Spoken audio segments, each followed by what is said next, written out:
안녕하셨습니까? 저희 이름은 임양택입니다. 저는 1978년도까지 미국에서 유니언 유니버시티에서 경제학 조교수로 있다가 1979년도 이후 35년 동안 한양대학교 경제금융대학에서 경제학을 가르치고 연구해 왔었습니다. 이제 나이가 돼서 정년 퇴임을 하고 현재 명예교수로서 학생들한테 강의를 하고 있습니다. 강의 제목은 세계경제와 한국의 비전이라는 아마 한국에서는 유일한 최초의 과목이 아닌가 이렇게 생각이 됩니다. 이 과목을 제가 강의하게 된 배경은 경제학자로서 지금 전 세계적으로 글로벌 경제 위기라고 합니다.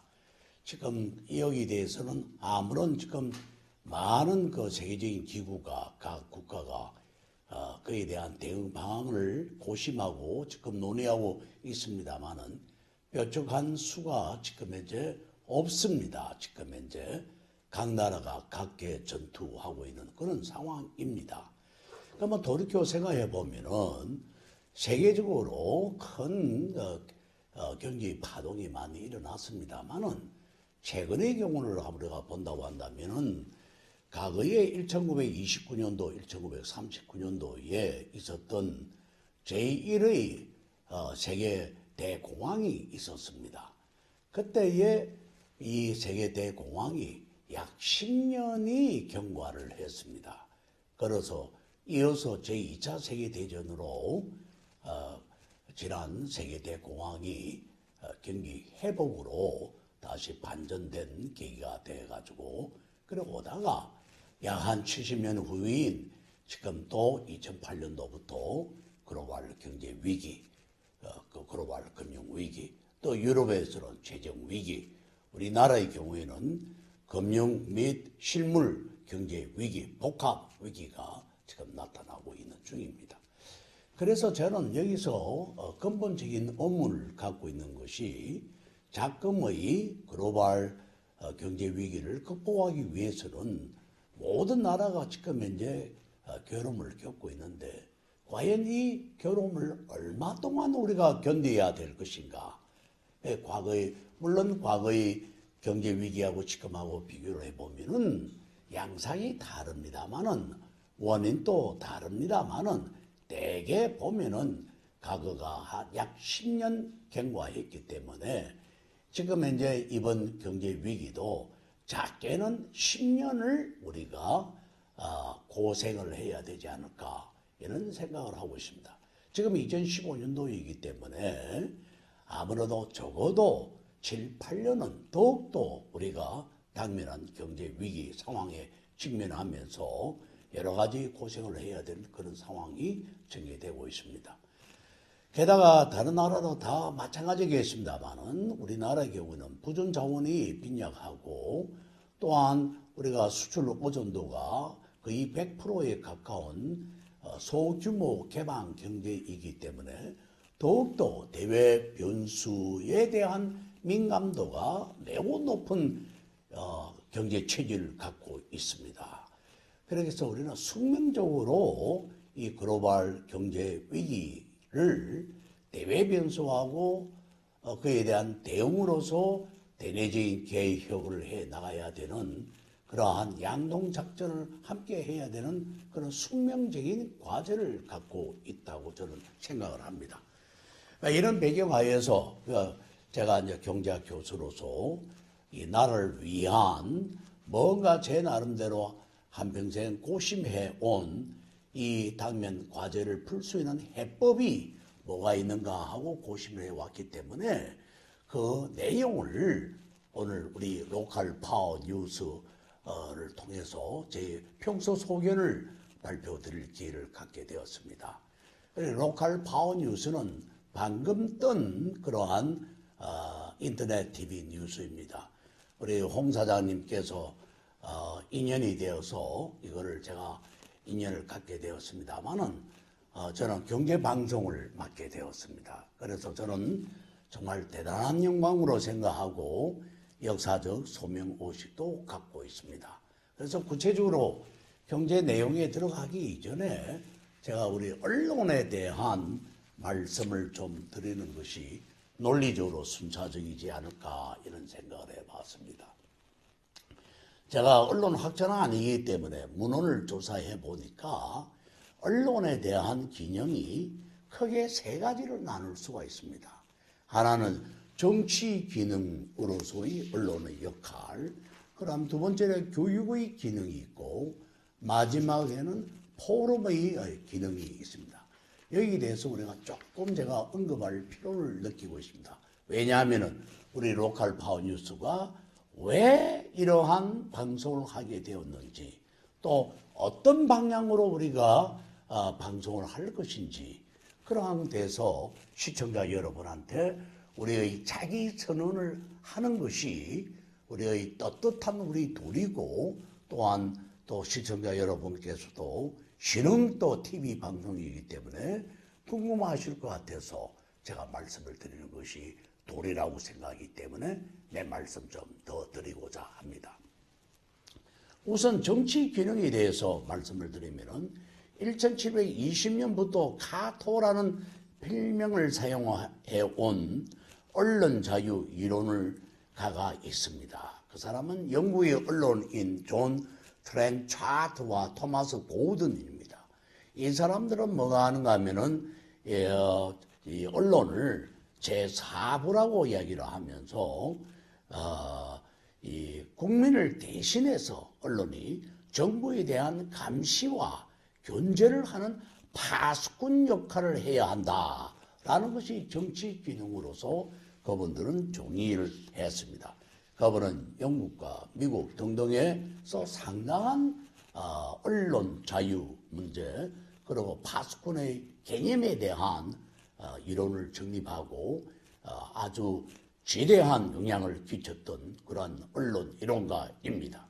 두 번째, 교육 기능에 대해서 제가 말씀을 올리겠습니다. 미국의 정치 사상가이면서 언론인인 월터 리프만은 시민들을 깨우치기 위한 언론의 기능을 강조했습니다. 정말 하자면 엘리트 전문가 집단이 바로 언론이라는 것입니다. 정부에 대한 파수꾼으로서의 정부의 부패와 무능은 물론이고 각종 정책과 관련된 정보와 지식을 충분하게 국민들에게 알도록 보급하고 할 의무가 언론에게 있다는 것을 강조를 했던 것입니다. 또 미국의 철학가이고 또한 교육사상가인 존 두이도 언론의 공공기능을 매우 강조했습니다. 그래서 언론이라기 마치 대학만 교육하는 것이 아니라 일반 시민들을 대상으로 직접 이 교육 기능을 맡는 것이 현대판의 언론의 2대 기능에 속한다고 우리가 알 수가 있습니다. 마지막으로 포럼 기능입니다.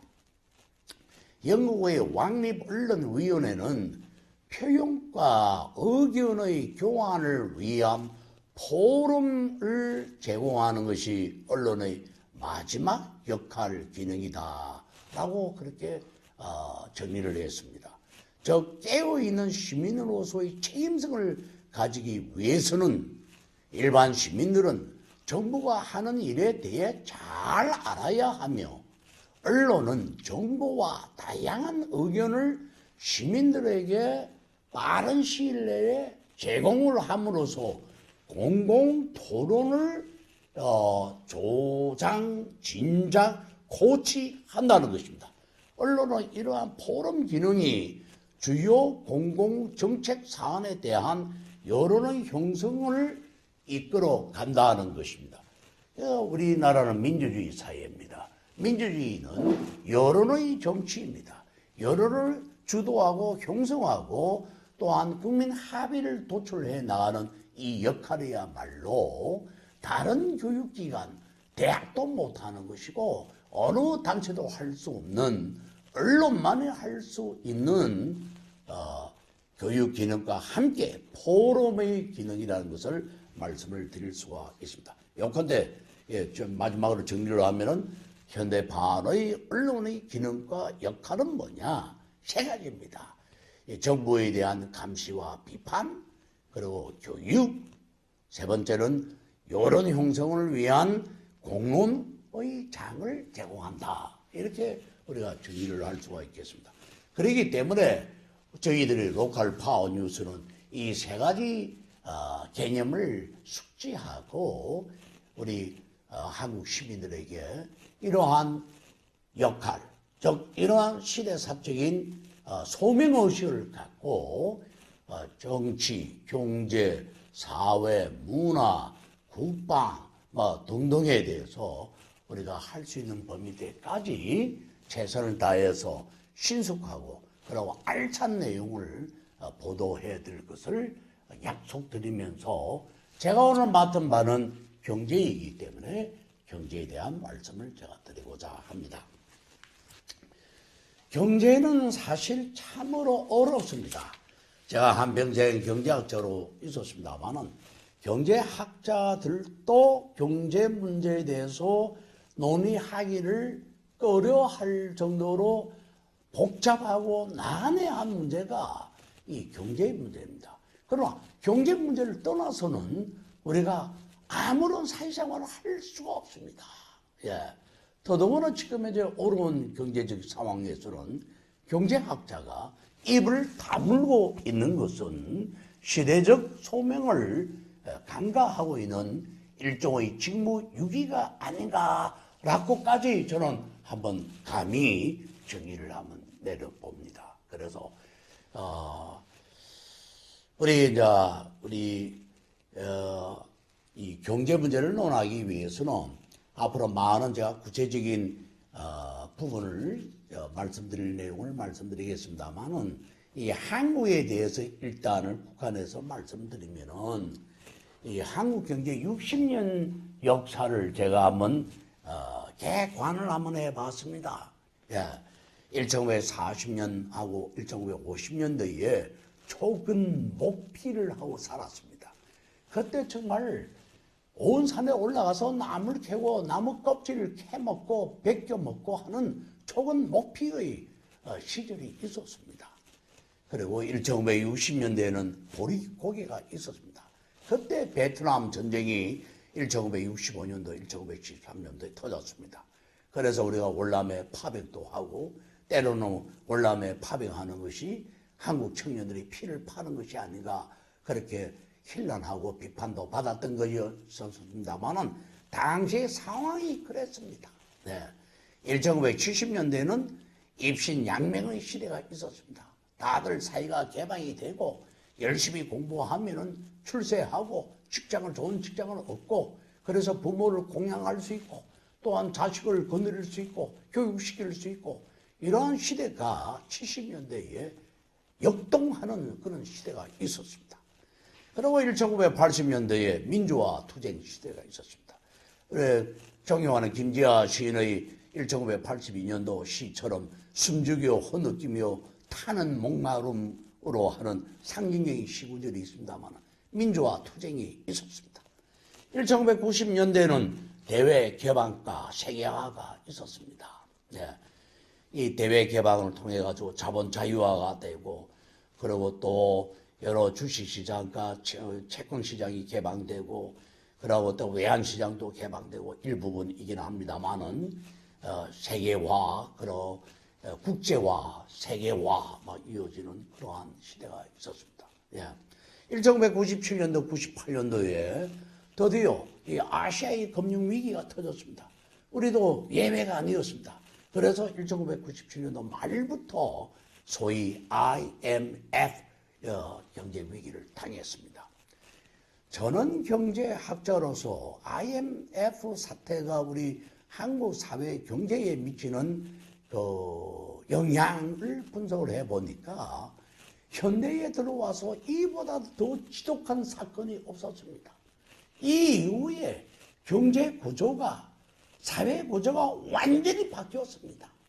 심지어는 이때부터가 빈익빈 부익부 현상이 적나라하게 나타나고 있었습니다. 경제 집중은 더욱더 심화되고 그랬습니다. IMF가 지금 현재 글로벌 경제 위기하고 차이점을 극명하게 하나 말씀을 드리면은 IMF 당시에는 기업이 부채, 빚쟁이였습니다만은 그래서 가게가 우리 금가락지를 빼고 애들 그 돌반지 빼가지고 기업의 부채를 갚아주었습니다. 그런데 이제는 글로벌 경제 위기 상황에서는 기업이 곳간에 사내 유보금을 꽉 채워놓고 오히려 이제 과거에 살려줬던 가게가 이제는 가계 부채로 지금 이제 아주 어려운 상황에 돼가고 있습니다. 부채의 주체가 과거에 기업에서 가계로 바뀌는 것이 과거의 IMF와 현재의 글로벌 경제 위기의 변화된 극명한 양상이라고 봐지기 때문에 여러 가지 느끼는 바가 많습니다. 2003년도에는 이 경기 불황이 있었고 카드 대란이 있었습니다. 또 2008년도에 이때까지 제가 말씀드린 바와 같이 하반기에 글로벌 금융위기를 겪었습니다. 그리고 2011년 8월부터는 이 금융 불안이 바로 실물 경제 부분에 영향을 줘가지고 바로 글로벌 경제 위기로 시작하고 있는 그런 상황입니다. 이런 역사적인 과정을 볼 때에 우리가 앞으로 어떻게 헤쳐 나갈 것인가 하는 것은 우리 이제 박근혜 현 정부가 여러 가지 지금 현재 경제 정책 방안을 내놓고 있는데 모두가 잘 되기를 바랍니다. 예, 박근혜 정부가 내놓은 정책 방안은 한마디로 말하면 세 가지였습니다. 세월호 사건 이전에는요. 하나는 고용 창출이었고 투자 확대였고 정부 규제 완화였습니다.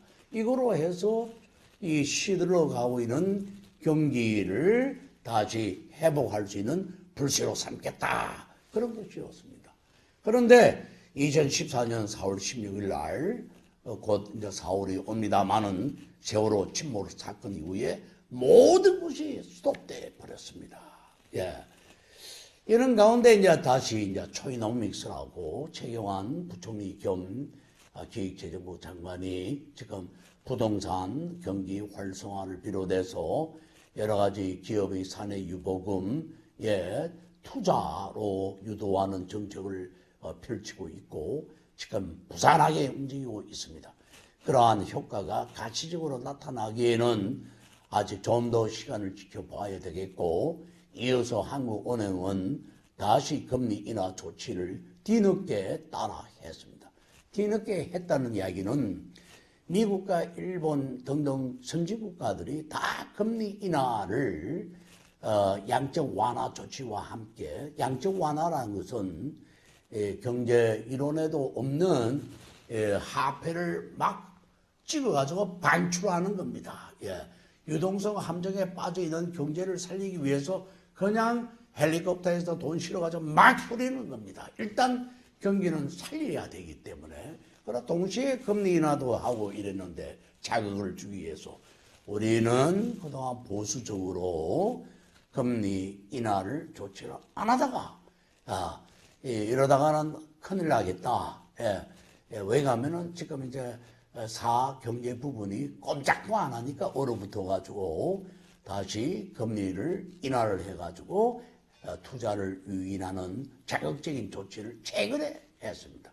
그래서 이렇게 이제 경기 활성화 조치를 하고 있습니다만은 경기가 아직까지 이번 3, 4월처럼 얼어붙었던 대지가 T.S. 엘리어트가 항무지에서 말하듯이 다시 또한 우리 시인 김성현 씨가 3월을 뭐라고 이야기했는가 하면은 목숨이 눈 뜨는 계절이라고 표현했습니다. 일제시대의 교사였고 시인이십니다. 저는 그 시를 굉장히 계절마다 3월만 되면 암송하는데 생명의 눈 뜨는 계절이라고 3월을 이야기했습니다.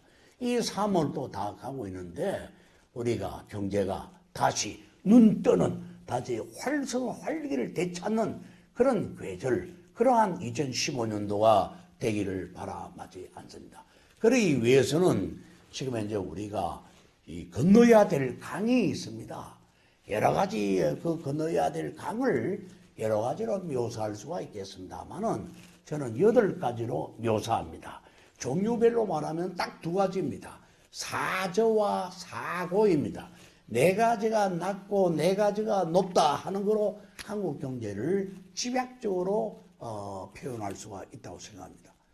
사저부터 말씀드리면 저성장이고 저금리고 저환율이고 저출산입니다. 네.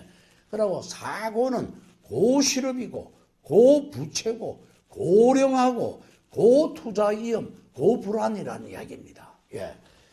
이런 가운데 사저 속에 사고 속에 한국 경제는 지금 현재 뻑뻑대고 있는 중입니다.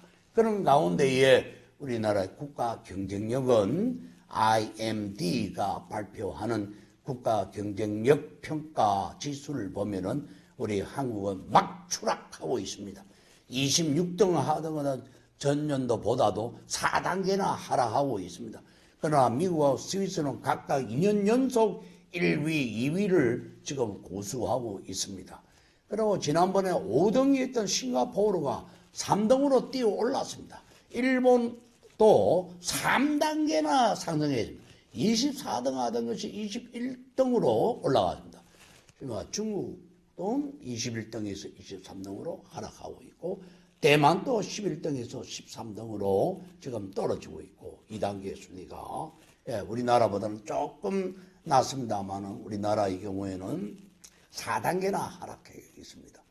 물론 이 스위스가 아무래도 세계적으로 정평 있는 신뢰받는 평가 기관이라고 하더라도 아무튼 또 한 평가 기관의 평가 점수에 연연할 문제는 아니겠지만 우리의 위치를 우리의 좌표를 한번 가늠해보고 진단해보는 좋은 준거 기준은 될 수 있는 지표다라는 그런 이야기입니다.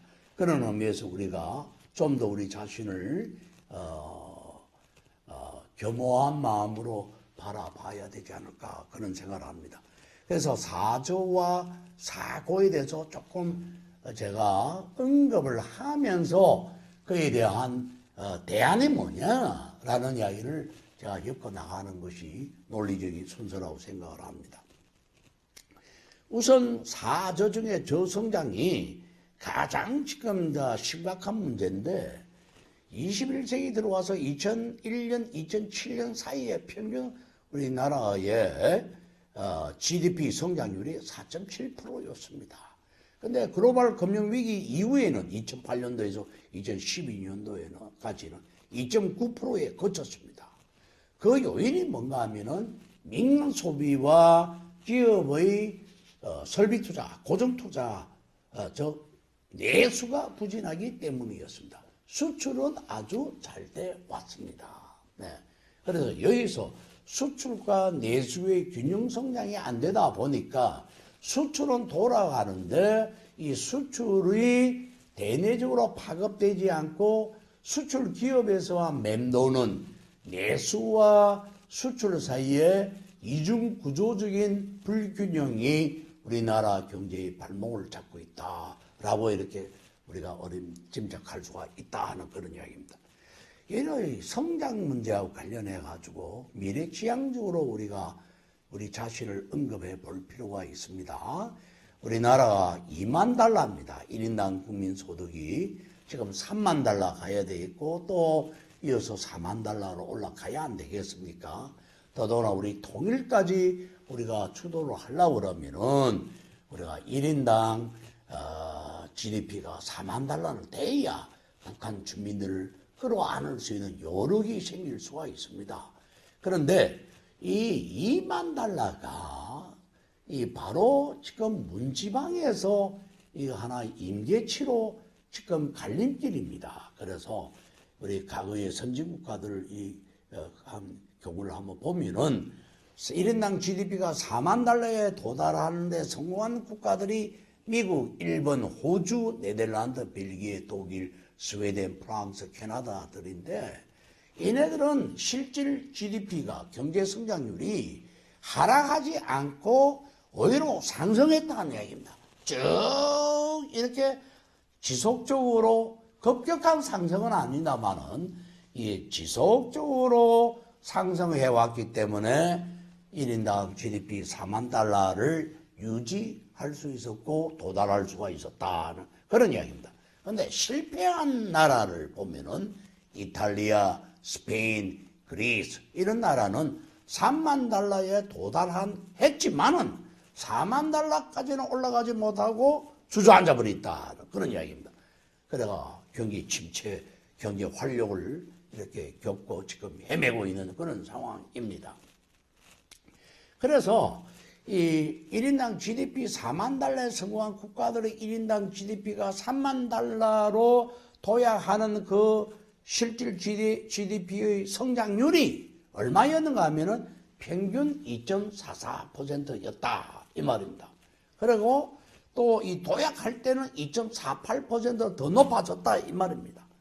그런데 1인당 GDP가 4만 달러 실패한 나라들은 보면은 다들 경제 성장이 내려가고 제조업 비중이 급감하고 재정 건전성이 악화되고 경상수지 적자가 지금 현재 커지고 출산율하고 중요한 말은 국가 투명성 지수 TI가 아주 낮고 즉 말하자면 부패하고 이렇게 해가 이 3만 달러에서 4만 달러 올라가지 못하고 거기서 다 주저앉아 버린다 그런 이야기입니다. 이런 입장에서 볼 때 우리가 앞으로 4만 달러로 3만 달러, 4만 달러로 진입하기 위해서는 어떻게 해야 되겠는가를 생각해 볼 때에 우리가 여러 가지 하나의 하나의 방향을 우리가 볼 수가 있다는 그런 이야기입니다. 예.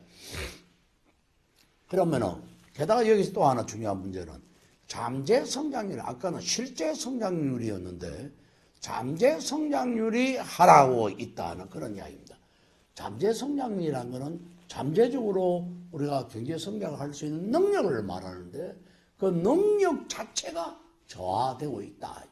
아까는 실제로 우리 생산과 서비스가 산출된 그러한 화폐적 가치가 증가되어 왔느냐 아니면 감소되어 왔느냐인데 이제는 그러한 포텐셜이 그러한 잠재 능력 자체도 지금 하락하고 있다 하는 데서 이 비상등이 켜진 겁니다. 예를 들면 왜 그러면 그렇게 됐느냐? 노동 공급이 둔화되고 있다. 투자가 부진하고 있다. 이런 이야기입니다. 그래서 기업의 그 투자를 촉진하는 문제, 그리고 우리 또 저출산 문제 이런 것이 또 우리 그 노동 생산성의 문제 이런 것이 바로 잠재 성장을 갉아먹고 실제 경제 성장률을 하락시키는 그런 요인이고 그렇다는 이야기입니다. 그 다음에 저금리는 지금 상당히 이제 여러 가지 이제 부채가 많은 사람들한테는 낭보이겠으나 또 사실 돈을 갖고 있는 사람들은 은행의 기관 입장에서 볼 때도 예대 마진이 줄고 보험회사는 보험료 운용을 통한 얻는 이자가 줄어들고 이래서 금융시장이 지금 현재 자본시장이 얼어붙고 있는 중입니다. 이 돈이 제대로 안 됩니다. 그래서 동맥경화와 비슷한 이름으로 돈맥경화 상태라고 합니다. 돈이 안 돈다 이 말을 씁니다. 그게 제가 알기로는 약 한 700조가 지금 현재 돈맥경화 상태에 단기 부동자금으로 떠다니는 자료입니다. 즉각 인출이 가능한 돈으로 머물고 있지 장기 투자에는 돈이 안 잠겨 있다는 이야기입니다. 그러니까 기업가들이 투자 재원으로 사용할 수가 없는 그런 상황이죠. 그리고 저환율 아까 그거는 거꾸로 말하면 원화 강세인데 달러 환율이 하락하는 건데 그만큼 원화가 강세입니다. 원화가 강세가 되면은 정말하면은 고가 되면은 우리한테는 수출 주도형 경제 구조이기 때문에 직격탄입니다. 그래서 수출 경쟁력이 굉장히 끝없이 지금 추락하고 있습니다.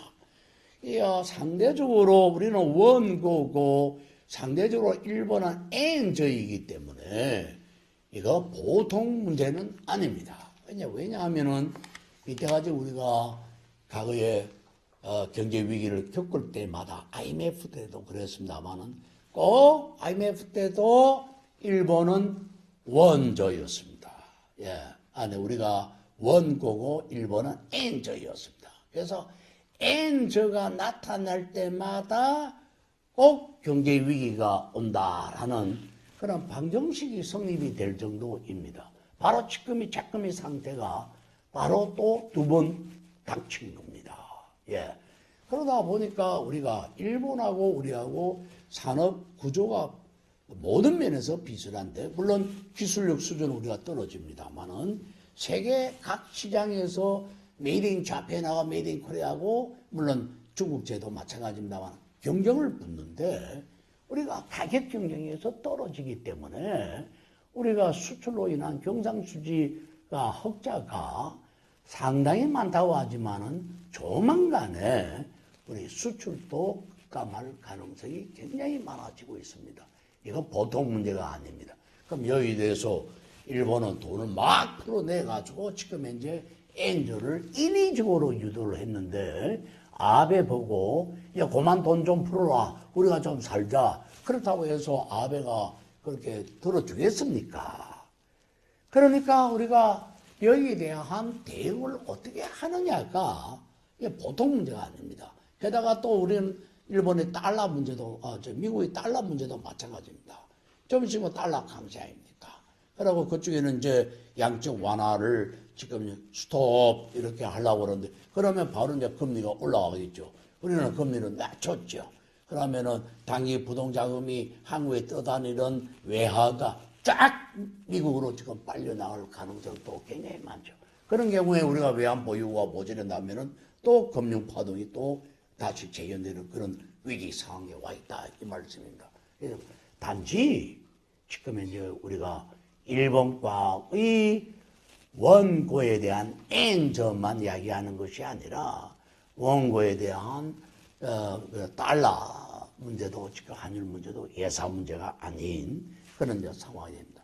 지금 현재 글로벌 경제 위기 이후에는 어느 때로 갔느냐? 지금 현재 바로 환율 전쟁으로 가고 있습니다. 보호 무역 전쟁으로 지금 가고 있습니다. 그 중에서 지독한 것이 한일 전쟁입니다. 예, 다들 한일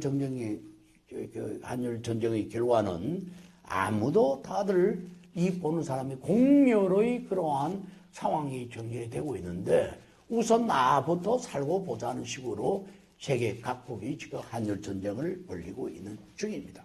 그러면 여기에 대한 대응 방안은 뭐냐? 물 좀 먹겠습니다. 예. 결국은 아까 저거 우리가 원고라고 했는데 그러면은 여기에 대해서 대응 방안은 우리가 기계류 부품 소재에 있어서 일본에 대한 수입 의존이 굉장히 높습니다. 그 수입 의존이 왜 그래 높으냐? 우리가 일본에 비해서 기술력이 상대적으로 낮기 때문에 딴 데보다는 좀 높다 하더라도 일본보다는 기술 수준이 낮기 때문에 부품 소재를 일본에서 수입해서 그거를 가공 조립해가 완제품으로 해서 이 지금 이제 각 국가에 우리가 수출하는 그런 구조입니다. 예. 그렇기 때문에 수입하는 중간재 부품 소재가 N저이면은 오히려 그만큼 수입 가격이 싸지죠. 예. 그래서 우리의 본질적인 문제를 해결하는 계기로 지금 삼아야 되지. 우리가 밤낮 지금 N고가 언제 다시 오나 하고 무작정 기다리고 기도만 해가 될 문제가 아니라는 이야기입니다. N저면은 N저대로의 대응 방안을 우리가 부품 소재 수입 문제를 우리가 적극 활용을 해가 N저는 N저대로 속을 썰이지만 그걸 활용하는 그런 지혜와 인내가 필요하고 그렇게 함으로써 또 언젠가 앵고가 올 때가 기다리는 이런 지혜로운 탄력적인 대응이 필요한 것이라고 저는 생각을 합니다. 저출산, 네 번째 저의 저출산, 우리나라 합계 출산율 1.2이죠. 이래서 핵심 생산 인구가 자꾸 줄어지고 하고 있습니다. 이게 핵심 생산 인구는 줄어지고 상대적으로 노인 인구는 지금 늘어나는 그런 상황이 이미 모든 언론에서 이미 상식화 보도되었고 일반 상식화되어 있기 때문에 저출산에 대해서는 제가 더 이상 말씀을 안 드리겠습니다. 이제 대칭적으로 사제에 대한 사고 현상, 첫 번째 고는 고실업입니다. 지금 현재 저는 한평생 대학 교수로 살아왔기 때문에 대학생들을 교단에서 이렇게 졸업한 4학년 학생들을 쳐다보면은 우선 죄스러운 그런 마음을 가누지를 못합니다. 제 나이가 지금 이제 67입니다. 한국 나이로. 열심히 살아왔습니다. 우리 세대는 다 그랬지 않습니까? 부모님 모셨고 애들 열심히 키워왔습니다. 다만 우리가 열심히 살아왔지만 하나 잘못된 거는 하나 있습니다. 여러분.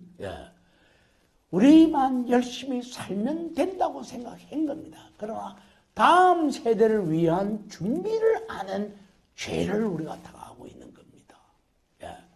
저는 고백합니다. 그래서 저희 학생들 보면은 우선 죄의식을 느낍니다.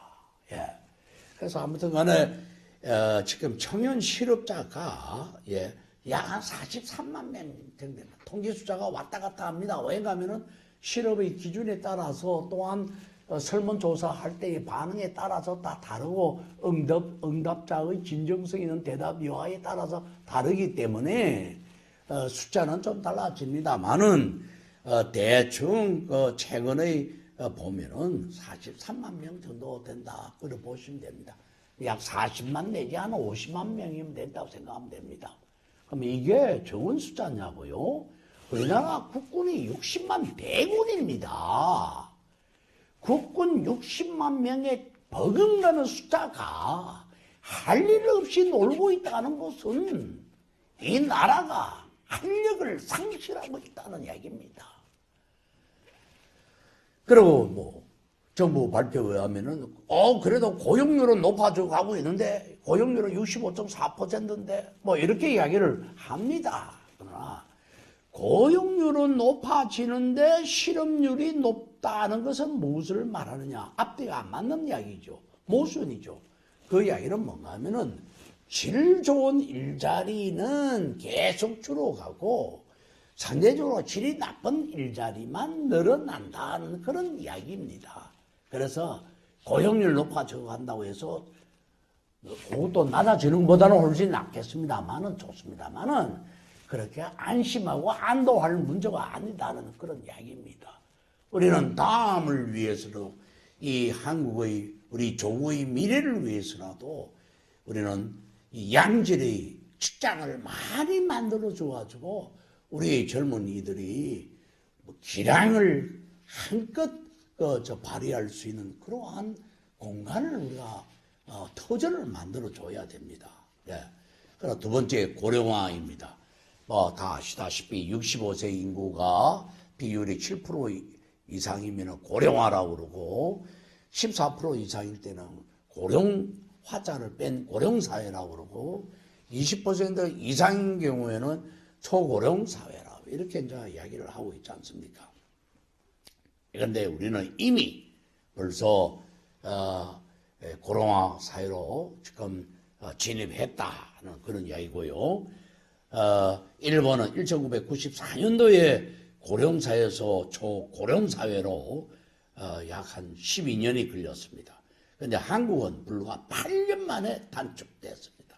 그래서 일본보다도 우리가 더 빨라요. 고령화 속도가.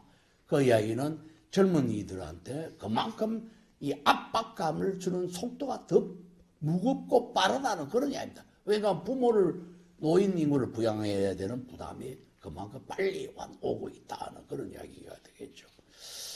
그 다음에 이제 또한 그래서 인구 구조가 고령화되다 보니까 지금 뭐 온 신문에는 지금 뭐 공무원 연금 문제가 지금 많은 큰 지면을 화려를 하고 있고, 저는 최근에 국민연금에 대한 800여 페이지의 아주 큰 보고서를 2005년 1월 달에 제출했습니다만은 아무튼 국민연금까지는 아직까지 지금 불이 당겨지지 않고 있습니다만은 아무튼 연금 문제, 도덕 문제가 아니죠.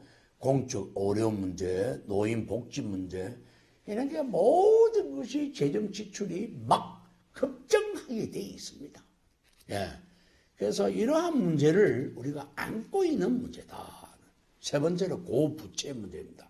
고부채는 크게 두 가지로 나눌 수 있습니다. 하나는 가계부채가 있고 공공부채가 있고 막 그렇습니다.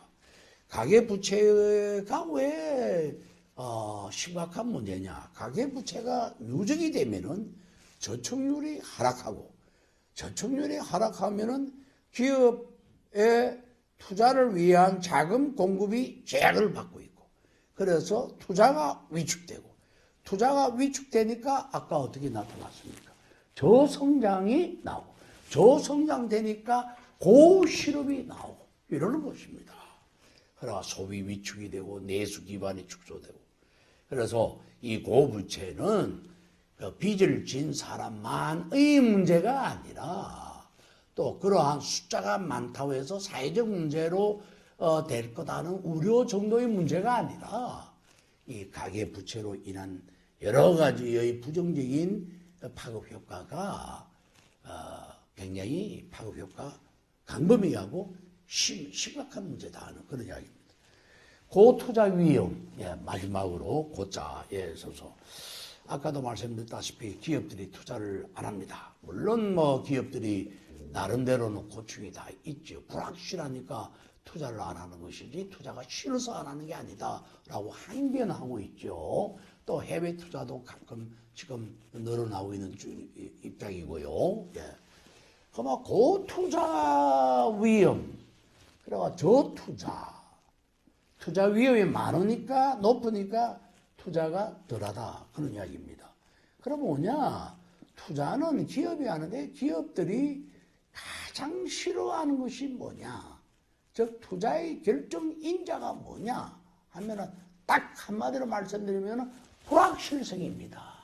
우리도 그렇지 않습니까? 예. 주변 상황이 불확실하고 불안전하면은 움츠러듭니다. 호주머니에 있는 돈을 안 꺼냅니다. 예, 그렇지 않습니까?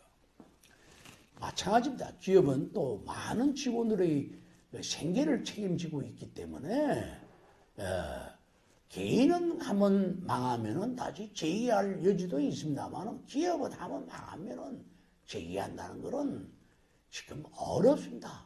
더더구나 자유시장 체제 하에서는 패자 부활전이 없다는 얘기죠. 우리나라에는 더더구나. 그러면 왜 지금 이 불확실성이 높으냐? 이걸 우리가 한번 따져봐야 됩니다. 저는 두 가지를 지적하려고 있습니다. 우리나라의 경우에. 하나는 오대 투자 기회가 없는 겁니다. 투자할 프로젝트가 없는 겁니다. 수익성 높은 사업 프로젝트가 없는 겁니다. 좀 더 다른 용어로 말씀드리면 신성장 동력 사업 프로젝트가 안 보인다 이거예요. 조금 더 쉬운 말씀 드리면은 다 먹거리 사업이 안 보인다는 이야기입니다. 네. 제품 수명 주기에 의해서 시장 주기에 의해서 시장은 포화 상태고 지금 대기업들의 경쟁이 자격을 하고 있고 그런 마당에 어떻게 신주 투자로 신제품을 지금 내놓아 그게 마케팅을 통해 가지고 시장을 확보하리라는 그런 전망이 전혀 안 선다 이겁니다. 그러나 지금도 잘 나가는 지금 제품마저도 제품 수명이 있기 때문에 조만간에 소비자의 권태를 불만족을 유발하고 새로운 제품을 또 찾는다 이 말씀입니다. 물론 그게 자본주의 경제의 사이클입니다. 그러나 일단 신성장 통역 산업, 먹거리 산업 그게 안 보이니까 자기 기업의 능력에 맞는 그러한 또 그 기업의 특성에 맞는 그러한 먹거리 산업을 못 찾고 있는 겁니다. 그러니까 산업을 뚝 치고 있는 겁니다. 그게 이제 불확실성이 하나인 것 같고 두 번째는 뭔가 하면은 지금 한반도 주변의 정세가 너무나도 지금 불확실하고 불안전합니다. 뭐 여러분 매일 요즘 뉴스 시간에 보실 겁니다. 북한의 그 핵무기 위협 문제, 그에 대한 또 대북한 또 핵무기 위협에 대한 방어용으로서 사드 문제, 그에 또한 대응으로서 중국의 또 여러 가지 불만 고조 문제, 이런 등등 그러한 관계로 안보상의 이 불안이 지금 기업의 투자를 일단 두고 보자. 당분간 어떻게 돼가는가 하는 것을 한번 지켜보자는 wait and see라는 그러한 그 심리를 많이 지금 내놓고 있는 중입니다. 이러기 때문에 경제가 위축되고 이렇게 하는데 마지막에 말씀드린 그 정치 군사적인 그 리스크 문제, 불확실 문제는 경제학자인 제가 말씀을 드리는 것은 저희 범위에서 벗어난다고 생각되기 때문에 그 다음 기회에 제가 물론 통일 문제에 대해서 나중에 언급을 할 때 북한의 핵무기 문제를 제가 반드시 거론하겠다. 왜냐하면 남북한 통일 문제는 북한의 핵무기 문제에 대한 문제를 전제하지 않고는 통일 문제를 한 걸음도 할 수 없는 상황입니다. 그게 사실입니다. 그때 하겠습니다만은 전문가적인 입장에서 핵무기 문제를 제가 논의할 자격이 없다. 그 앞에 이야기했던 신성장 동력 산업이 먹거리에 대한 어떤 기업의 입장에서는 자기들의 사업, 먹거리 신성장 동력 사업이겠지만 나라를 봐서는 고간을 채우는 문제입니다. 활력을 되찾는 새로운 그 지평선을 찾는 겁니다. 그거는 경제학자인 제가 더더구나 기술경제 이론을 한평생 연구해온 저로서는 저희 분야입니다. 그래서 그거를 나중에 구체적으로 제가 대안의 형태로 말씀을 드리겠고요. 지금까지 한 말씀을 한마디로 정리를 좀 하면은 아무튼 우리가 1인당 GDP 3만 달러 선진국으로 도약을 할 전략과 목표를 우리가 세워야 되지 않겠느냐. 그게 비전이지 않겠느냐. 거기 다음 세대에 대한 우리 지금 현재 세대가 해줘야 될 죄값을 치르는 것이 아니겠느냐.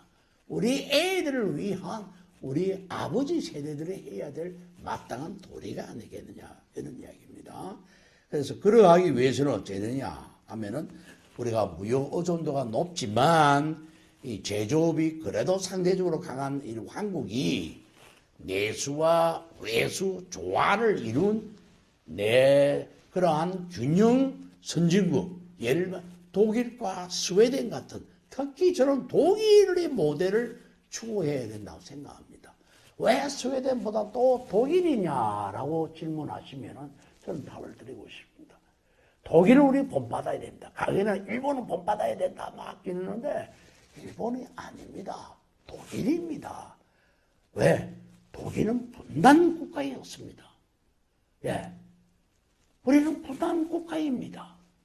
그들로부터 통일을 배워야 된다 하지만 통일이 되기 전까지의 이 소독이 해왔던 경제정책, 사회정책, 모든 정책들을 우리가 그대로 반면교사로 삼아가지고 배우고 실천해야 될 그런 벤치마킹의 대상이 독일입니다. 독일은 제조국 강국입니다. 패전 2차 대전 때, 1차 대전 때도 마찬가지고 2차 대전 때도 마찬가지지 않습니까? 그러한 패전 국가에서 하루아침에 일어서가 지금 현재 2차 대전 후에 지금 부흥대가 그리고 지금 현재 심지어는 글로벌 금융위기, 재정위기, 유럽의 재정위기까지 닥친 그러한 유럽의 트릴레라에서 말이죠. 예.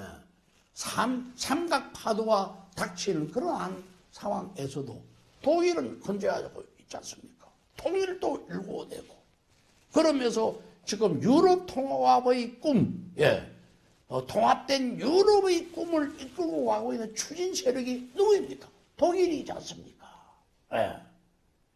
그래서 제 이야기는 우리는 어제도 오늘도 내일도 독일을 벤치마킹으로 배워야 된다. 근데 그네들의 힘이 어디에서 나오느냐? 과학기술과 기술 개발력이고 노사 안정입니다. 그리고 제조 강국입니다. 이에 대해서 우리 다음에 독일 모델에 대해서 말씀을 드리겠고요.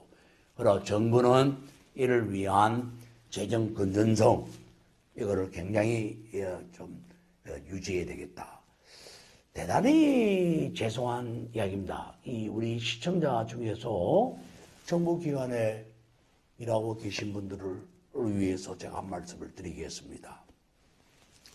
우리가 지난번에 IMF 경제 위기를 극복하고 글로벌 경제 위기를 세계 국가에서 가장 빠르게 신속하게 글로벌 금융 위기를 극복했다. 그래가 모범 사례다.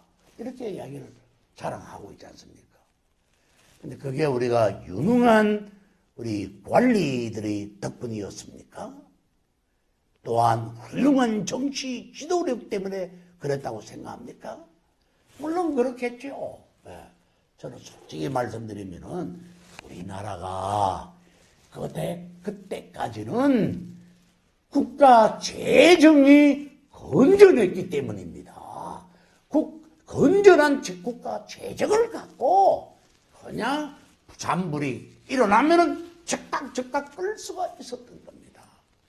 근데 지금은 재정이 굉장히 불건전하고 돼가고 있습니다.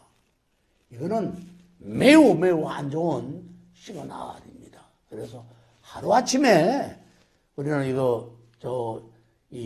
어렵겠지만 재정이라는 것은 한번 나빠지면 걷잡을 수가 없는 겁니다. 이태리 보십시오. 지금 남유럽 국가들 보십시오. 지금 유럽의 재정 위기가 왜 일어났습니까? 재정의 불건전성 때문에 나타난 겁니다.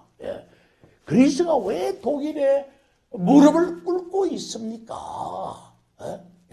세계 문명의 발상기 중에 하나 있던 그리스가 그 자존심 강한 그리스가 왜 독일에 무릎을 꿇습니까? 어쩌다가 그리스가 그래 됐습니까? 재정 불건전성 때문에 그랬습니다. 우리나라도 만약에 재정이 불건전하게 되고 국가가 부채가 늘어나고 이런 식으로 되다 보면은 앞으로 걷잡을 수 없습니다. 그래서 재정 건전성은 꼭 회복을 해야 되겠고 경상수지가 지금 현재 우리가 흑자를 하지만 우리나라 경제의 기초 체력을 강화하는 데에 돌려야 될 것이지 경상수지는 흑자가 됐다. 사상 최초의 체력의 흑자다. 이렇게 지금 현재 트럼펫 불고 할 때가 아닙니다. 그래서 어느 그 정도 하고. 그리고 또 하나 문제는 경제 변수 말고도 역사적으로 보면 그랬습니다만은 이 투명성 지수, 부패 문제.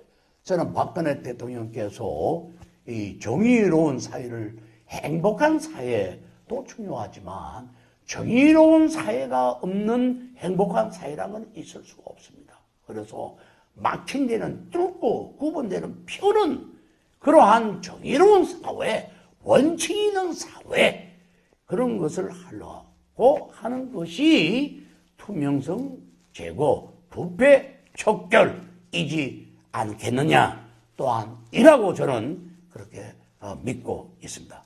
여러분, 존경하는 시청자 여러분, 지금까지 시청해 주셔서 고맙습니다. 다음 시간에 뵙겠습니다. 감사합니다.